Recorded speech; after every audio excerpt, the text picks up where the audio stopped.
Today we're going to present an overview of what will be the tutorial on the challenges and solutions to the student dropout prediction problem in online courses at the CIKM 2020 virtual event. You can scan the QR code at the top left corner to view the whole content of the tutorial paper in our website. Hello, I am Bart. I am currently doing my last year as a PhD at the Sapienza University of Rome. I'm the first author of the survey on which this tutorial is based. My main research interest is machine learning and in particular time series analytics, but I'm also enthusiastic about anomaly detection and temporal data mining. Good morning, everyone. I am Giovanni Stilo, an assistant professor from the University of L'Aquila, and my research interests falls in the field of data mining and machine learning. Hello, everyone. I am Lorenzo Madeddu, a PhD student in graph mining at Sapienza University of Rome. My main research area concerns biological networks, but I'm also interested in student networks. The full tutorial will treat the pillar concepts enlisted in this slide. We assume that the attendees have basic knowledge of temporal series and machine learning. However, we still give a detailed theoretical background on STP. Secondly, we have divided the papers in the literature according to two dimensions, input modeling and the employed prediction method. In the first, plane modelization and sequence labeling techniques are the two principal input modeling approaches. Meanwhile, both machine learning and deep learning models have been employed to solve the STP problem. Finally, we will enlist the available datasets, the most suitable evaluation metrics, and the open challenges for this novel problem. Now, we are going to present the motivations and the theory behind the student dropout problem. Online courses and e-degrees have received enormous attention only in the last decade. Moreover, the new coronavirus disease outbreak forced many nations to massively push their education systems towards an online environment. Academics now are also looking at the crisis as an opportunity for university to adopt digital technologies for teaching more broadly. But they will have to understand what the possible way of evaluating and effectively teaching will be in this new scenario. To understand which is the background of the SDP problem, we need to divide any course into consecutive phases. Then, an electronic interaction constitutes the basic fragment of information used to solve the prediction problem. Following this approach, a student can be associated with a sequence of activities through the course phases. From the theoretical aspect, we can identify two types of formulation, the plane and the recurrent one. In the plane one, the interactions are independent in time and the prediction is made without considering their sequence. In the recurrent formulation, the phases are connected and are used in sequences to predict the student dropout.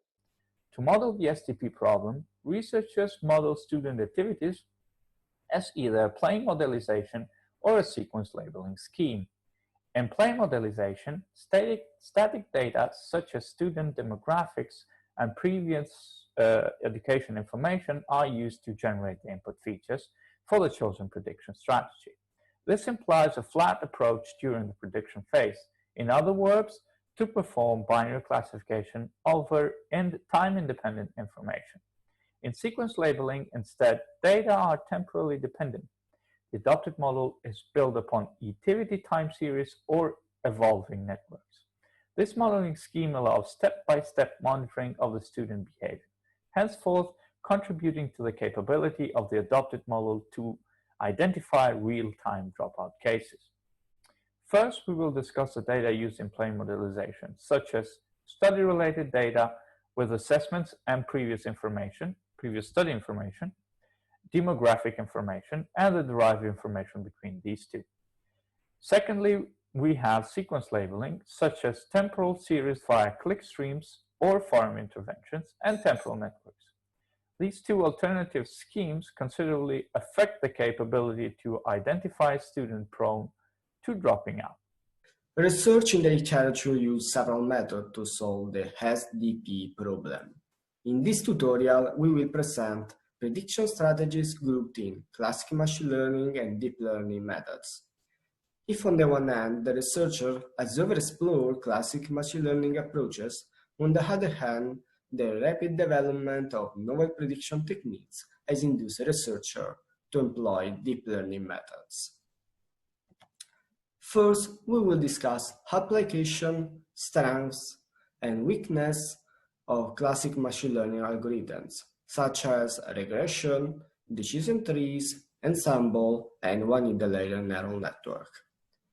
Instead, for deep learning, we will describe a recurrent neural network, long-term memory neural network, convolutional neural network, and their end-to-end combinations. As a recent research field, SDP has a lot of criticalities. First, the literature hasn't stabilized a suitable evaluation framework by neither specifying what kind of measurements to use nor how this evaluation should happen. Second, researchers haven't agreed on a standard benchmarking dataset to use. Third, student information in the current datasets is exposed and can be maliciously exploited. Thus, the release of new data should be compliant with privacy laws. This leads us to the fourth aspect, that of publishing institutional data online and helping researchers study SDP more consistently. Since the evaluation process hasn't been stabilized yet, the literature contains plenty of metrics. Pioneering papers have used accuracy, derived metrics from the confusion matrix, such as precision, recall, and F1 scores, have been used to test the robustness of the prediction methods. ROC and PR plots have been exploited to help calculate the area under these curves and evaluate the performances. To express the fitting power of the models, authors have also relied on mean absolute error and the mean squared error. Finally, some works also propose novel evaluation metrics, such as underestimated or overestimated prediction error rate. Among the different datasets that the papers use, 3 of them are open to the public: ZooTangX, KDD-Cup, and HarvardX. However, only HarvardX and only ZooTangX and KDD are fit for both plane modelization and sequence labeling. HarvardX only has demographic information about the students and doesn't contain temporal data. SDP has to do with a lot of sensitive data.